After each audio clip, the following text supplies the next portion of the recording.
Welcome to the Tourpreneur podcast. Travel industry veteran Shane Whaley will take you on a journey with fellow tourpreneurs, sharing their tips, ideas, insights, and success stories to inspire you to make your tour business the best it can be.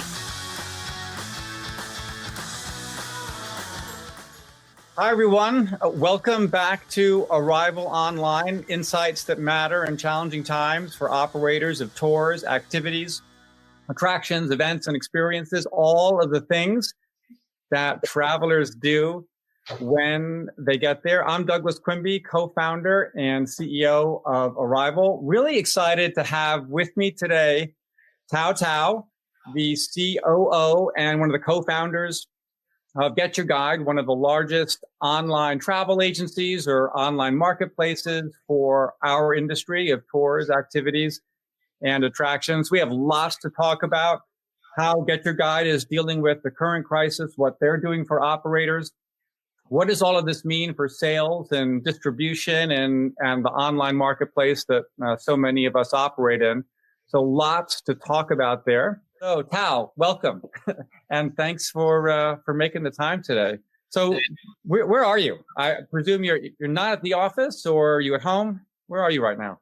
I'm at home. I'm in my living room. And so I presume GetYourGuide right now, is Berlin and Germany and pretty much a kind of a lockdown place. So you have everyone working from home right now? Absolutely. So this is obviously a difficult situation.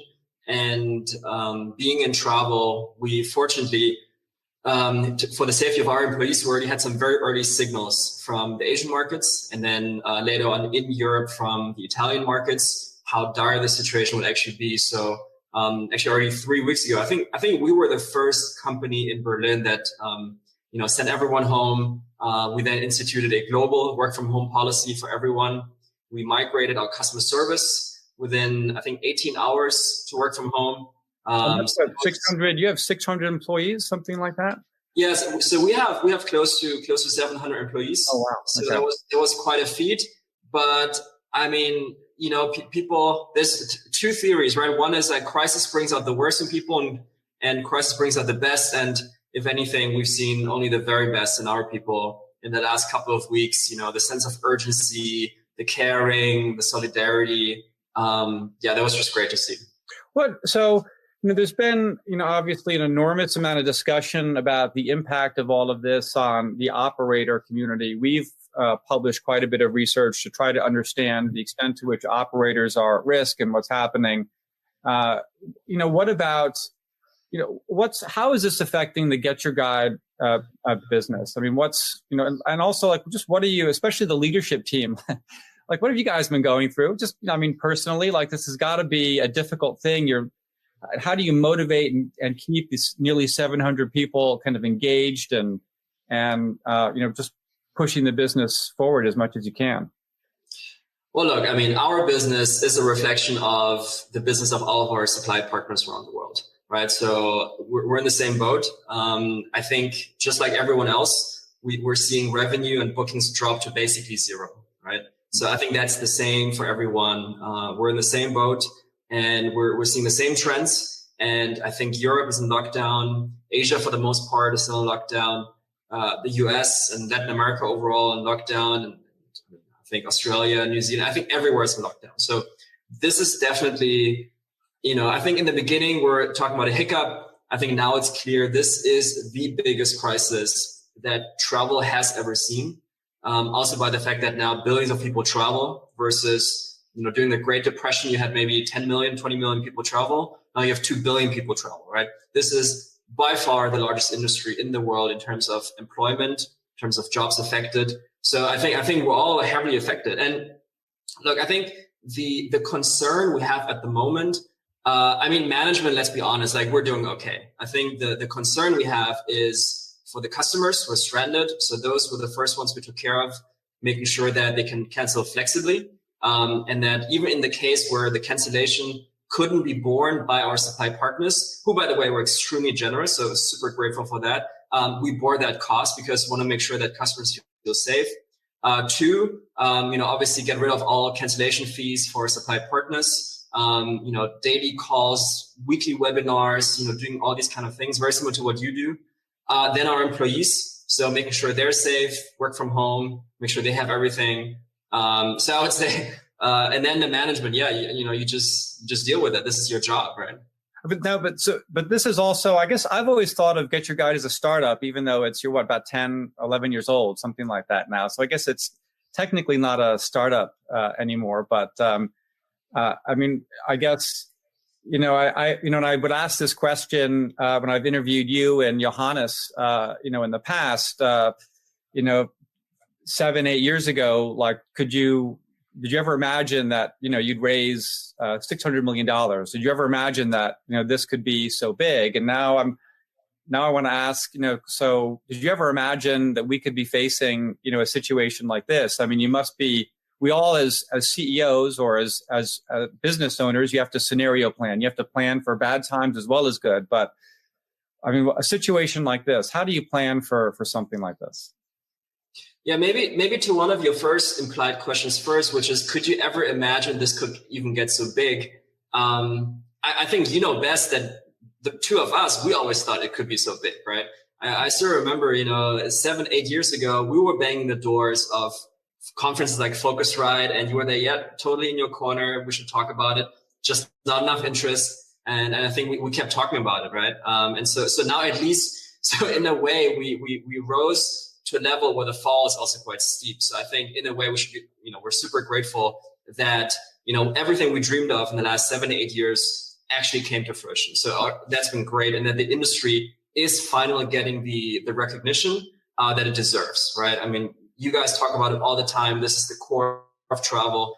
This is why people travel. I think this is, it's a pity that just as, I feel like the industry was getting steam, was getting momentum, everybody's talking about it. Even the financial industry is talking about it, that this now happens. So, these kind of black swan events, as they call them, nobody can predict them. And the number one advice that we give internally is it's all about adaptability, right? I mean, Darwin famously said, it's not the strongest creatures who survive, but the ones who are most, quickly adapting to change. So I think that is the number one skill. Now, the good news is, and you know this, we started the business as a student project in 2008 in a financial crisis. And we bootstrapped the business for 2-3 years without raising any external capital. So, this is in our DNA. And when we had the town hall with our teams and telling them our core values were shaped during a crisis, and, how things like thriving in uncertainty, taking ownership, simplifying things, customer centricity, how these things sound easy in good times, but make even more sense and even more important in difficult times. So, we were born in a financial crisis. So in a way, the startup juices are certainly coming back these days. So there's a ton of questions that have come in, but I just want one more question to ask of you before we go to some of our attendee questions, and it has to do with something you said, like how you first thought, well, this, it's kind of looked like a hiccup, but now it's obviously evolved into something that's, much more serious for the industry. So, here's the $1 million question. What are you planning for the future? How long is this going to last? When are people going to start booking again? Yeah. So if I knew, right. I just got off the phone with one of the most famous economists in Germany, talking about this question, because I think this is the question on everybody's mind. I think it's kind of like tea leaf reading, crystal ball reading. I think the number one advice, and this is the principle by which we operate, and this would also be my advice to other companies, because this is the advice that we got from investors and mentors, is hope for the best, but prepare for the worst. So, you want to have a plan in place. You want to have a cost structure in place. You want to have the contingencies in place that this could go on for much longer, right? So, we're planning for basically, a very depressed market in Q2 for sure, into Q3 even. Q4, I would say modest recovery. And then I hope that 2021 will then return to normality a little bit. But look, I think prognosis at this point, there's too many variables. it's funny how during these times, everybody's now suddenly an expert on virology and pandemics. So I wasn't going to ask you about that unless you want to dig into it. So unfortunately, so you got me today, not my co-founder Johannes. He's actually, molecular biologist. He worked with coronaviruses in a lab doing his master's thesis. So he would have been a good candidate to talk about this. But look, even the best experts disagree, right, at this point. So I think all we can do, we can control our fates, is to focus on, preparing for the worst, for a prolonged downturn, preserve cash, and because ultimately you want to be ready for recovery. So what we tell everyone in our team is, we know people. So what do we know? We know that people will travel again, and we know that people will want to experiences again, real experiences, not just, virtual experiences or VR experiences. People want the real thing. They want to smell, they want to see, they want to feel, they want to hear, they want to get all the experience that you can get on a tour, an experience, a bungee jump, an attraction, feel the sand when you see Petra. So I think this will come back. And so what we should focus on, and what we encourage and advise all of our supply partners to focus on, is, try to go into hibernation mode, preserve your resources, and be ready for the rebound when recovery can take place. So there's a number of questions that have come in. So this first one, and it's got a lot of votes, more than 40. This is from Giuliano Orlando, if I'm pronouncing that correctly. So really, he's just asking about, support for suppliers. So what is GetYourGuide doing now, but also coming out of the crisis? And he's referring to reducing or removing fees. And so I want to bring this up too, because just earlier this week, Airbnb announced for its experiences division that it was going to waive all host fees and commissions up to $1,000 for the first 2 months once people start booking again. So what are you doing for suppliers, number one? And the big question, hey, can you give everybody a break on commissions to help operators get back on their feet? Yeah, totally. Maybe let me start with what we're doing, and then let me address also how this fits into your question on Airbnb. So I think the number one thing we're doing is, this sounds maybe a little bit cheesy and maybe a little bit simple, but just to be there for supply partners. So we are on, daily calls, or every 2 days, talking to our suppliers. What's the situation? When the first wave hit, there was a lot of calls on cancellations and dealing with them. The other thing that we're doing is sharing as much information as we can. So, I think what we cannot change, let's also face that, is we cannot, magically conjure up customers, because nobody is traveling right now. So I think that's a difficult part that, we'll all have to accept, that, we're accepting. And so, trying to share as much data as we can.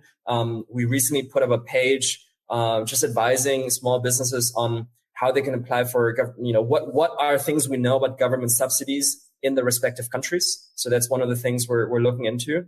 And the third thing is doing everything we can to get ready for the recovery and bring bookings back. I think that is the number one thing that we're focused on with the team right now.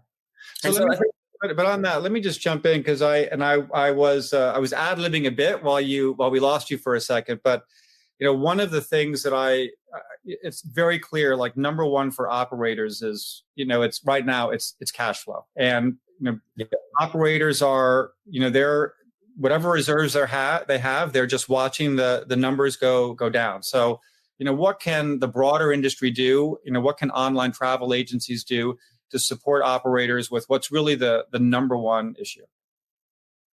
Totally. I wish there was a magical answer to the cash problem. The entire world has a cash problem right now. So I was just, we had a webinar earlier with some of the other entrepreneurs. And one of them runs they run a payment company. And, without sharing the exact stats, the decrease in offline payments in all of Europe is staggering, right? Like, even governments struggle with, helping businesses right now.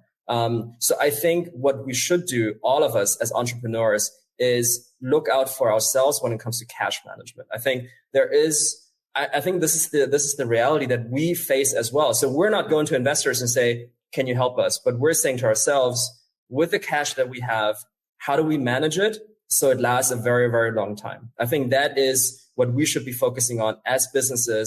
Look inward, find this inner strength, and preserve the cash. I think that is the number one thing. I mean, and then see if government can help. I think the government is now, this is the role of government, right? So in times of external crises, external shocks, how can they help? So in Germany, there's a lot of mechanisms. And I'm sure in the US, they just, implemented a huge stimulus bill. I would look towards these programs when it comes to maybe a little bit of support when it comes to cash. But otherwise, I think it's all about, how can we internally manage that cash position? So what about commissions? So I brought up the issue of the announcement from Airbnb. Yeah. I've asked this of some of your peers or competitors in the market. What's GetYourGuide's position on supporting operators with either lower commissions, deferred commissions, something along those lines? Yeah, I mean, so first of all, we applaud whether it's a competitor or whoever, anybody who helps the industry in some shape or form, I think is a good thing, right? I think any help that anyone can give in some shape or form is a good thing. At the same time, the way we look at it is, every company should focus on what they do best and what we think is about, creating value. The way we look at commissions, for example, it's not a charge, right? It's not a fee. It's not a tax. What a commission ultimately is, so when a supplier chooses to work with us on a commission, we take that commission and invest it, right? And so I think what our number one objective now should be is how do we maximize the recovery speed when things come back? And that is what we actually use the commission for. We use the commission for building technology actually in the crisis now to make sure that customers have a better time finding and booking the right experiences. We're using that commission to launch marketing campaigns. We're using that commission to acquire customers around the world. We're using that commission to localize content, provide the customer service. So it is an investment. It's not that we're just sitting at the roadside and collect this profit. I mean, we're not in that position either. I think we all know this is a massive industry. We're as much a challenger to this market as anyone else. And so our approach is less about, how can we give, a handout, because ultimately this is the core part of what we do. For us, experience is not an add-on product. Maybe if it's an add-on product, you can, do these kind of things. But for us, this is the core product. And when it comes to the core, we want to see it as an investment. And for us, it's not about a 60-day, 90-day, whatever relief period. For us, it's about how can we take that investment and invest sustainably in for the next, 60 months or something. So what are some of the things that will need to happen once travel restrictions become eased? What are the things that the industry and GetYourGuide can do to help speed the recovery on the operator level? I mean, are we looking at, there's been a lot of talk about a lot of discounting, a lot of change in products. Like, what are some of the things that operators should be mindful of and that you're thinking about once people can travel again? How do we really start demand? Yeah, totally. Look, I think there are two elements to this. And we are, by the way, this is the work that our sales teams and account management teams is doing today, which is to A, deal with the situation, and two, work with you to think about a rebound, right? Also psychologically, I think it's just a nice exercise because this way, if you imagine the light at the end of the tunnel, then, maybe it will come a little bit sooner than we think. And so the way we're looking at recovery is twofold. One is, let us not forget the core of what we do, right? The core is providing incredible experiences everywhere. And, all of our supply partners, provided great experiences before the crisis and will provide great experiences after the crisis. At the same time, there will be a few things that will be changing.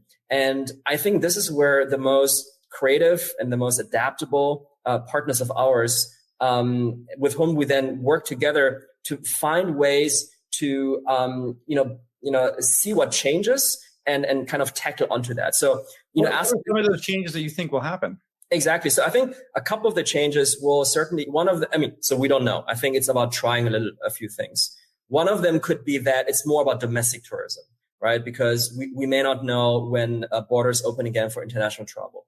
One of them could be more about weekend trips. So if I'm a supplier here in Berlin, maybe think about, how we can, get demand from Berliners into nearby Berlin. Another thing is probably smaller groups, because, for attractions, one of the key things that we're advising them on is thinking even more now about time ticketing, because, the queues for the ticket booth obviously is not a site that maybe customers want to see. So I think it's really, there is lots of ideas, but the approach that we take is, and that we encourage our partners to take with us, is one of partnership. I'm going to give you an example from the good times. So when we saw in the data in Bali, working with one of our great suppliers there, we saw that people were searching for the gates of heaven. So it's like this, I'm sure you've seen this temple with a slice in the middle you can see through, and lots of people take Instagram pictures. So we went to Neoman, and it's actually funny story. His cousin was actually the tour guide when Johannes proposed to his then girlfriend to become his fiancée. So lots of connections to that partner of ours. But when Neoman, we talked to him, said, look, lots of people are searching for this and they want to do this tour because they want to put it on Instagram. Hey, why don't we design a tour together that is about looking at all the scenic Instagram spots and call it an Instagram tour, or the top Instagram spots. So, and this now became one of our best-selling products in all of Asia, 4.8 out of 5. Customers love it. We've now replicated this with more partners around the world. So I think what this example shows is two things. One, working with a partner together based on their insights and our insights. So we have the customer data.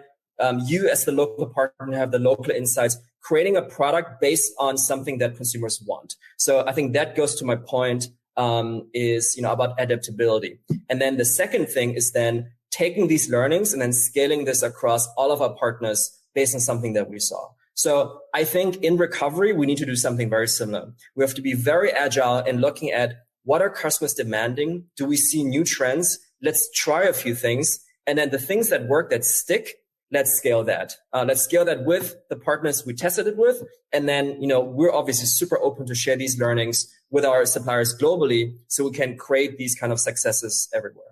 So let me go through as well a couple of key things that have come up. One is related to a question. These are some just tactical things that I think are possible for operators today. So one, we've heard about, so Viator had announced that they are shortening the payment window, again, to help address the cash flow issue. Is that something that you guys are looking at?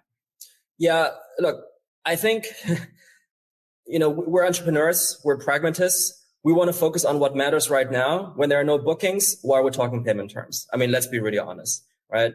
When we see a recovery, yes, then let's look at these things, right? Let's look at payment terms. Let's look at how can we optimize cash flows. But, we're focusing on right now what is most urgent at hand. So I'd rather talk to our supply partners today and share some tips on cash management, right? Not about payment terms. I think what is the most urgent thing right now? Well, what about, and this is also another question from Giuliano Orlando as well. So what about when you're selling experiences, but selling them as gift cards or vouchers for the future, as opposed to selling specific experiences? A lot of operators are trying to do that directly. Yeah. Is that something that OTAs could do? I think the tricky, so first of all, I would encourage all of us to experiment, right? We're also experimenting. So we just launched this, virtual tours thing, World at Home, and we can talk about it a little bit later. Look, we're also trying. I think this is a very, very new world. This is a strange world, and we should be trying things. By the way, that's also why, as dire as the situation is, this kind of a situation, gets you very creative and very agile. So it's definitely a very high adrenaline situation. But look, on the gift cards thing, I think, the way we look at it is maybe it's something we'll try. I think the challenge, and I think just my personal opinion, is it probably works a lot better for local operators. Because if you buy a gift card with us now, we don't even know where you will be traveling as a customer. So that wouldn't immediately benefit our local partners, right? So versus a booking that goes to a local partner directly. I think the good thing is, and what we still see just a little bit, is the optimists in our customers who are still making bookings today 4 in 6 months, right? So these are customers that think, hey, look, maybe markets will open again. But obviously this is very, very small. So I'd rather do that than a gift card where, I don't think this is the best way how we can support our suppliers today. So there was even one question that came in from an operator for me directly this morning. This is a small operator, This is regarding to payment terms, where the small operator, I think that, so you guys owe her $43, but because it falls, I think below like an amount threshold, you wait until the amount exceeds $50. But for her right now, and there's so many companies, 86% of operators in this industry do less than $250,000 a year in annual sales. So for that small individual operator, that $43 is a big deal. So what about even relaxing something like that in times like these? I mean, I would say in these situations, let's talk, right? I think this is a perfect example where this is why we have account managers who work tirelessly with our partners. Look, let's just have a chat. I'm sure this is something we can solve. I mean, if this is something that, will bring a little bit of relief, absolutely. Fair enough. Well, so now you mentioned online tours, and I want to bring this up. So because GetYourGuide has launched some, I feel like within the last, 3 to 4 days, suddenly virtual tours, online tours have become kind of one of the most talked about items, like as operators are looking for things to do. I actually have a poll, and I want to just quickly share that with everyone. Let's see if I can. Alex, if you're there, for some reason I'm having difficulty. I don't have the option to start. There we go. Fantastic. Thank you. If I'd like everyone just to take this poll so we can see what the results are now. And to get everyone's opinion. So, but Tao, I'd love to ask you, so you're starting this, what are you seeing? Is this really going to help operators, or is this just kind of a fad for the time being? What's your take on virtual tours? So I think ultimately our customers need to decide. And in these times, we should try different things. The way I look at it is that this will not be a replacement for our industry, right? We have some of our virtual tours ourselves. We had a really great cooking class with one of our guys who does the cooking classes. We had a drag queen in Berlin who normally gives our queer Berlin tours. So with this World at Home series, where we're trying to bring the world to home, we're trying to do some of these things. The challenge I see, however, is that this is a field where we're competing against Netflix, PlayStation, Disney, TV, and esports and these kind of things. So I think it's hard. Are you charging for them? So we're not charging for them. We're not charging for them. Look, this is our way to make customers not forget that travel is here to stay. That travel is about all these individuals who create incredible experiences. This is keeping our audience engaged about the incredible world that is out there. I don't think it can be a full replacement for the operators. Yeah, and that's clearly the consensus from the poll here, where the vast majority say it's a little helpful, somewhat helpful. About 1 in 5 of you say it's a waste of time, which is fair enough. I mean, certainly when it comes to revenue generation, there's a lot, I'm sure, that's still to be done there. So here's an interesting question from Elsa Erasmus. So she says, "Hi, Tao."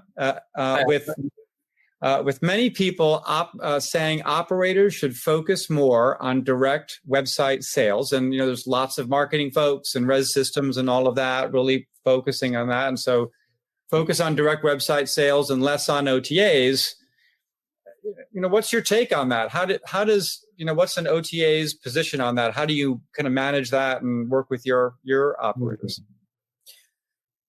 So, I mean, from one entrepreneur to another, my advice is focus on sales, right? I mean, wherever your sales will come from. And then, and this is the advice that I think is always valid, then think about the return on investment to acquire those customers. If your return on investment in, investment through own website, own marketing, and all these channels yield a higher return, do that, right? If working with someone like GetYourGuide will bring you a higher return, because I think we can do very efficient marketing at scale and do localization and do customer service in multiple languages and do these technology investments, then do that as well. So I would just say, focus on sales and focus where you can get best return on your investment.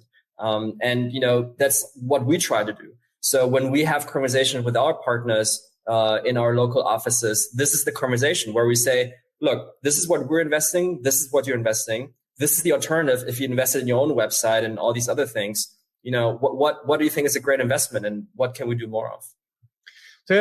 So here's just a specific question from Diana Flores. She asks, I haven't heard from my market manager for a month, not even a check-in call or an email. I feel that GetYourGuide is showing great results, initiatives, and numbers worldwide, but is missing out on the relationship part. And also with the other question I'd had from the smaller operator too, that was trying to get the $43 back. She was getting emails back, but hadn't yet gotten an answer. So, and look, you guys, you have 700 employees, but you've got how many tens of thousands of experiences and operators you work with around the world. And you do millions upon millions of bookings, or you do when there are no virus outbreaks. So how does that small account, like how does she, when she needs to get somebody on the phone or push through, how can she get her voice heard with you guys? Yeah. So first of all, sorry if we haven't gotten back to you. So this is a super difficult time. What I can guarantee you is give us some time. We will get back to you. Our account managers in our, I think at this point, 16, 17 offices are working day and night. They're doing nothing but calls with our local partners. I think we have, in the industry, more account managers than anyone else out there. And everybody is working 100% to talk about this issue, payment, cancellations. Nobody is now working on, doing new things. Right now, we're all just managing the crisis. Our customer service is still there. We're still doing, support from a customer service, also not towards suppliers. So I think this is just a super, super difficult time. And we will try to get back to you because, that's our mission. This is a partnership. And if we haven't, then I'm sorry, and just give us a little bit more time, but we will get to you.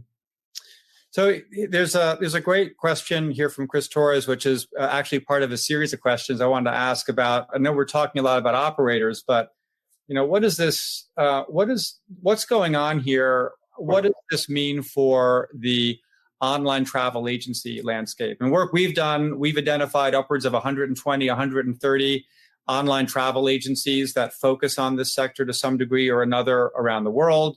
How many can survive? What does this? What does this mean? How does your business model change? What does the OTA landscape look like for you and for the industry post coronavirus?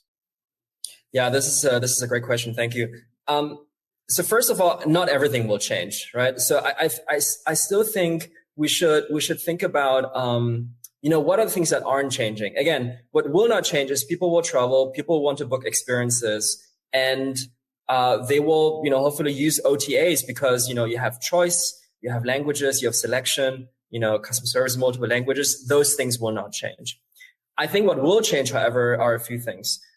First of all, we will see which OTAs were really serious about experiences, right? Because, again, in good times, that's when you can do your 20 initiatives. Now, for us, this has always been the core. We've done experiences for 11 years now, probably earlier than most. And this is all we've been doing. And all of our innovation, all of our manpower, all of my thinking, all of the team's thinking has only been going into, and we'll be doing this for the next 50 years, if it were up to us, or even longer.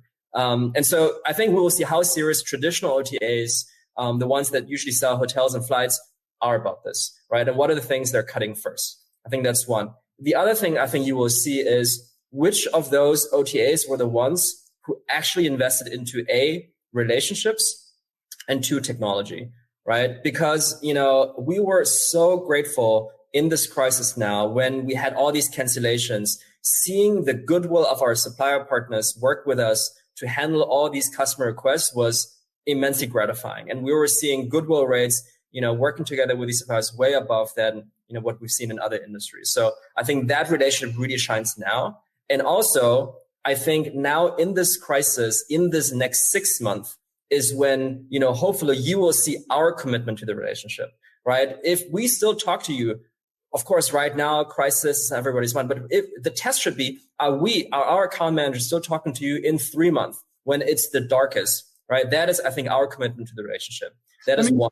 So let me, but also, our research has indicated that, if things really don't start to turn around, and we'll see what happens as some of the government programs begin to roll out, and if that can extend the lifeline a bit, and we're tracking this on a weekly basis with our operator surveys. But the research indicates that by 3 months, if nothing changes, we're looking at 40% or so of operators basically closing down. If this extends beyond 6 months, then we get into well over 50%. What does that do to the industry? What do you do if suddenly half of your operators are no longer in business? Look, I think the problem is not our problem. I think the problem is much more severe for those operators, right? So what I mean is that I'm not, my first thought is not, oh, we lose some supply. My first thought is, these are partners we've been working for 10 years. Like when we started this business, I was doing sales calls, signing up suppliers. So I know a lot of first names in the industry. So my concern is much more about, we have one supplier who, was a refugee in Amsterdam and was a tour guide. He couldn't get his visa extended. And so we actually helped him set up he started listing his own tours. And because he could build his business on and start to employ people, he could get a visa. Now he has a family, and now it's a thriving business on GetYourGuide. I think, these stories, I think is the problem is if they go away, that's my concern. And so, that's one. The other thing is, I am deeply convinced of the resilience and ingenuity of this industry.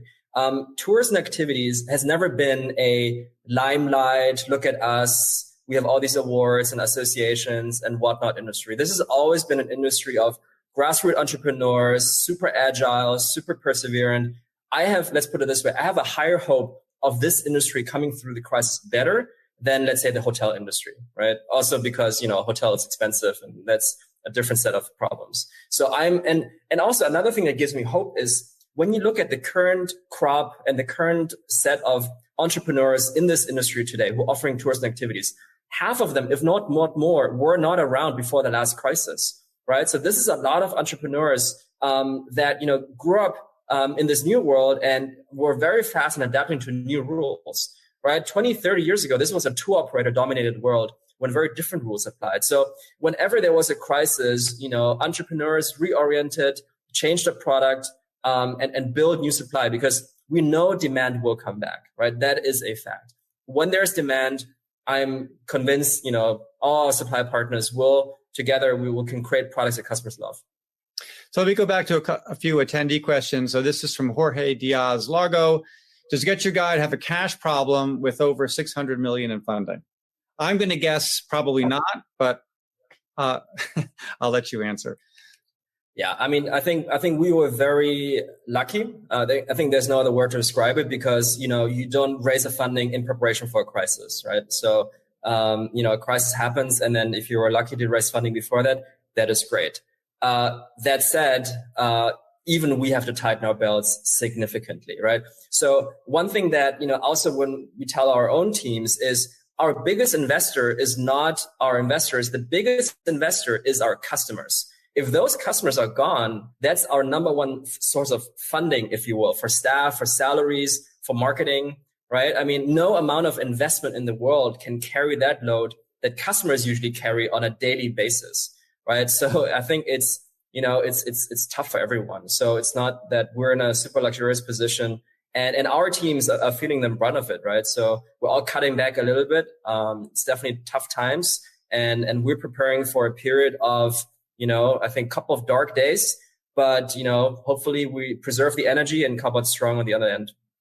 So there's a question from Alex Luskin. I think we've already addressed this a little bit. It's just about whether or not GetYourGuide is doing online tours. I think we've talked about that, but do you see the online or the virtual tour initiative continuing post coronavirus? Do you think that could be a standalone product on its own for online travel agencies and for tour operators in the future? I think it remains to be seen. I would still say let us not lose sight of what we're truly great at. And all of us, we're really good at delighting customers in person, right? I mean, I think if there's one thing we all know about our industry is how good we are with in-person hospitality. All the thought processes from attractions of how customers have the best entry experience to, tour guides of, how do I position my tours so that, for example, I want to stand behind a wall so that I form a half moon circle so everybody can hear me. Like all these kinds of insights would be lost online. So I think we should choose where to play and how we can win. And I still fundamentally believe, and we're betting our business on this, is that it's all about real world experiences. So I want to just scoot down a bit. So there's a question from Adrianus Julianto, and it's a long name. So I'm going to stop there because I can't see it all on my screen as it scrolls over. But he's asking about GetYourGuide Originals. And I wanted to spend some time. And I know we had scheduled for 45 minutes, everyone, but we lost Tao for a few minutes. So I'm going to make you stay on for a few more minutes if you don't mind. For sure. Yeah. So you guys, with Originals, I've found this to be, it's a very unique approach within the industry. I've seen your co-founder, Johannes, really talk about Originals being at the center of your strategy going forward. It could generate, maybe it's a small percentage of total products, but a larger percentage of total revenue. So you guys are all in on kind of branding and the customer experience. From the operator side, I'm thinking to myself, boy, what does this mean? I'm now having to compete directly with GetYourGuide. What if I offer a similar tour? What does that what does that mean to me and to my listings? Do I want to become a GetYourGuide original partner or provider? So it's interesting. It's like you're almost competing with some of your supply partners. What do you say to operators that you've been working with for years and have those? Thanks for the question on Originals. Would be no Douglas interview without that question. Maybe next time you can think of another one that's new. No, I think they keep coming in. They keep coming in from. So it's not just me; it's Adriano's too. I mean this. And we keep getting the questions from operators. I mean, because you guys, it's growing, right? This is a growing part of your business. No, totally. I think let's clear the air a little bit on our original strategy. And look, we want to be very transparent on this. Our goal with GetYourGuide Originals is to set a quality standard for tourism activities. So it's about quality. Actually, the example I was telling you earlier about this Instagram tour that we're doing in Bali, that now became an Originals. Why? Because it's a great experience, right? And so I think there are two elements to your question. One is, is it competition? And two, what about branding? Maybe let me start a little bit with branding. The way I look at the brand of our supply partners is, I think a brand is more than a logo. I think brand is about the quality and the promise that a partner gives to the customers. And so, what we've seen, for example, when we do Originals is, for example, this tour or another tour, when we work with Esam Ocean Air in Dubai, he actually asked us to brand his cars because then it will be easier for the customers to find it because they booked it on GetYourGuide. So the brand that Ocean Air has with us is the quality. And so we want to scale that quality to more customers. So we are determined to create this value for customers and brand it in a way that is, for example, recognizable for the meeting point for the customer. So I think that's on brand. I think to the question of competition is, look, we want to work with you to create incredible Originals. GetYourGuide, let's also be honest, is a marketplace, right? There is competition between various supply partners. And we think competition is a good thing because it will ultimately create more value for consumers. It will create more value for travelers, and the best experiences win. When we started GetYourGuide, we had maybe a different set of supply partners on our platform that were the best sellers. Now you have a different set. And over the years, the quality has gone up and up and up, right? And so, we want to work with the best suppliers to create these Originals because that's why we think we can create the best value for our customers and ultimately also for us win in the broader competition of tourism activities.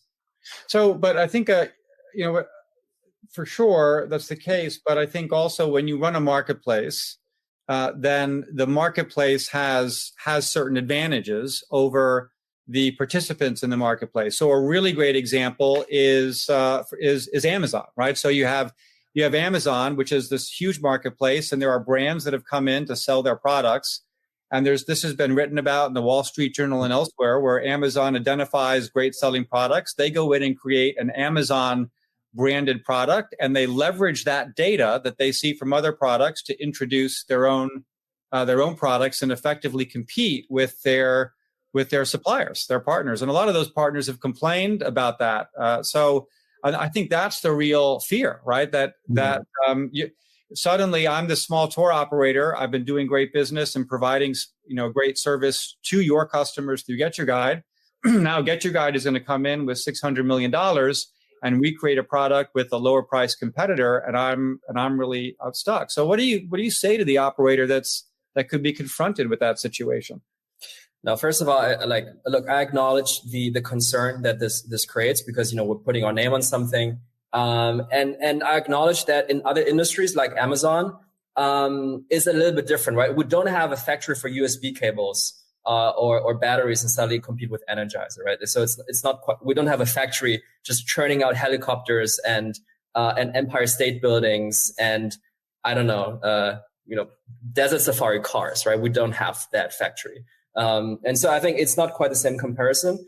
Our pitch to local operators is, hey, look, this is our standard for an original. Let's work together to create one, right? Because what are we doing with originals again is we have a very high quality standard on how should it look like, what's the itinerary, like the originals in Bali, like some of the originals we're doing with the desert safaris, like the originals we're doing with the Third Reich walking tour in Berlin, right? So we are working with local partners to create these incredible offerings. And we want to work with the best operators out there to do that. Actually, we are now in the process of speaking to more partners now in the crisis to think about launching more originals when the crisis is over. Again, we're not buying cars.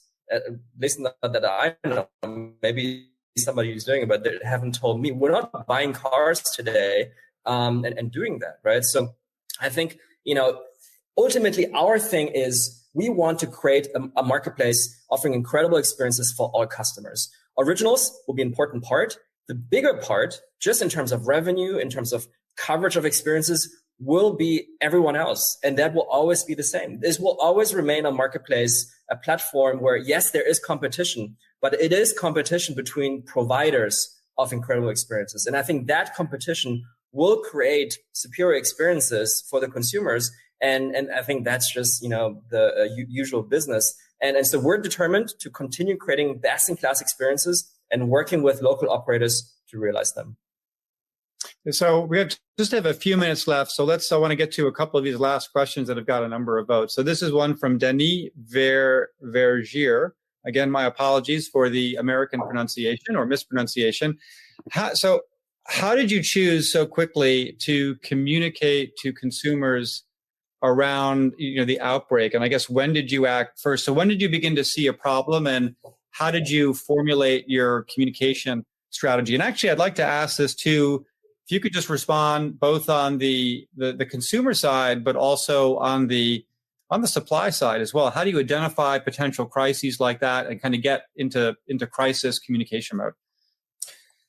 I think there's no playbook for crisis. The only playbook, and we've called up a few of our mentors and other companies in this space, the number one advice everybody gives is better fast than perfect. What we did is maximally empower our teams internally to do the right thing.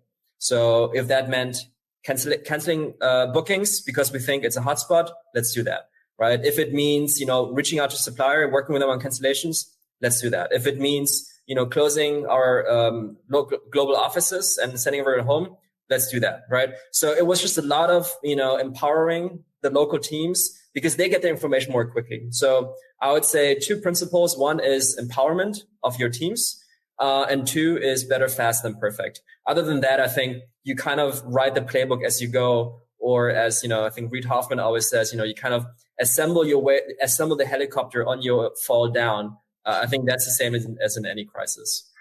So I don't have time for two more questions. So this is a pretty specific one about the Russian market. This is from Lucas Domer. Hi, Lucas from Tsar Voyages. So he's got a specific question about taxes in Russia. He says that they have to pay taxes on GetYourGuide's behalf in Russia, which is increasing the commission from 30% to 32%. He says that he complained about it, and you guys threatened to kick him out of the platform if they didn't want to comply with that. So what's your take? What's your response to Lucas there? Yeah, Lucas, thanks for the question. So I am not familiar with this specific case, but again, we have an incredible team of account managers. Actually, one of our finance guys just slacked me while we're having this call, said the 46 euro problem, we'll solve it. Right. So we're on it, right? I mean, this is a very passionate team that wants to solve, problems that our supplier partners have, because again, without them, without you, we have no business, right? So we want to solve these problems with you. And, when it comes to individual things, maybe during the crisis, it will take a little bit longer, but we're committed to excellence for consumers, and we're committed to building the relationship with you. And so let's just talk about it. I think that's my honest answer, because I'm no tax expert, let alone about Russian taxes. But we have people who are experts, and I fully trust them that we can take care of the situation. Great. So one last question. Before I do close with this last question, I want to let everyone know, I know there's a number of questions that are in here. So the conversation doesn't have to end here. So the Get Your Guide team has offered to take some time and join Arival Connect, which is our discussion forum. And we're going to load some of these questions in there, and there's going to be a Get Your Guide representative to help address some of those questions. So you can join us all at Arival Connect. There's a link if you go to the chat field, just to the left of Q&A, there's a link there, so you can all go and click on that, and then you can begin to join that discussion. And we have lots of other discussion threads in there as well from other companies and on other topics. So the last question, Tao, this is a great one from Michelle Meyer. And I think it's really, a bigger question. And I've been using this as kind of the last word to, close each of these is, what's your last, the last thing you'd like to leave with operators in terms of the situation we're in and the rebound when it's going to happen? Like what's your best advice? What's something that every operator should keep in mind? Yeah, I think a lot of the things have already been said, right? It's manage your cash, be resilient, and adapt very quickly. So, the internal metaphor that we've used is that of the sequoia tree, right? Those are obviously very big trees, and they survive and actually grow in wildfires.